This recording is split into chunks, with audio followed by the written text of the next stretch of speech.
गुजरात के रहने वाले 22 साल के सफ़ीन हसन ने यूपीएससी की परीक्षा 570वीं रैंक के साथ पास की थी। वो साल था वर्ष 2017। उसके बाद आईपीएस के लिए उनकी ट्रेनिंग शुरू हुई। वे गुजरात कैडर से आईपीएस की ट्रेनिंग के लिए वे हैदराबाद गए।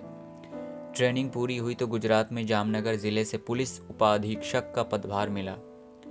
अब उनका सैकड़ों पुलिसकर्मियों पर हुक्म चलेगा, मगर ऑफिसर बनने का ये सफ़र आसान न था। उन्हें बहुत मेहनत करनी पड़ी, यहाँ तक कि कई रातें भूखी गुजारी। उनके माता पिता दोनों हीरा श्रमिक रहे हैं। पिता की नौकरी चली गई थी तो माँ ने रोटियां बेलकर हसन की पढ़ाई का खर्चा निकाला। हसन अपनी पारिवारिक पृष्ठभूमि के बारे में बताते हुए कहते हैं कि जब पढ़ाई के लिए पैसे कम पड़ने लगे तो माँ नसीम बानो ने रेस्टोरेंट व विवाह समारोह में रोटी बेलने का काम किया। वे पिता मुस्तफ़ा के साथ हीरे की एक यूनिट में थीं। हालांकि कुछ सालों बाद माता पिता दोनों की वो नौकरी चली गई। फिर जैसे तैसे घर का खर्च चलाया।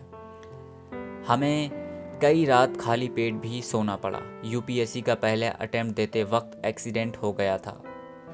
बावजूद इसके साल 2017 यूपीएससी एग्ज़ाम में 570 रैंक हासिल कर ली और आईपीएस का सफ़र तय किया।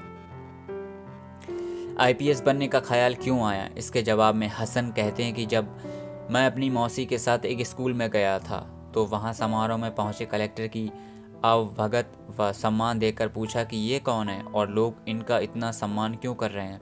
तब मौसी ने मुझे बताया, ये आईपीएस हैं जो ज़िले के मुखिया होते हैं। ये पद देश सेवा के लिए होता है। तभी से मैं आईपीएस बनने की सोचने लगा। हीरा यूनिट में नौकरी खोने के बाद हसन की मां जहां रोटी बेलने का काम करती थीं, वहीं पिता ने इलेक्ट्रीशियन का काम शुरू कर लिया। हीरा यूनिट में नौकरी खोने के बाद हसन की मां जहां रोटी बेलने का काम करती थीं, वहीं पिता ने इलेक्ट्रीशियन का काम शुरू कर लिया। वो जाड़ों में अंडे और चाय का ठेला भी लगाते थे। मैं अपनी माँ को सर्दियों में भी पसीने से भीगा हुआ देखता था। किचन में पढ़ाई करता था।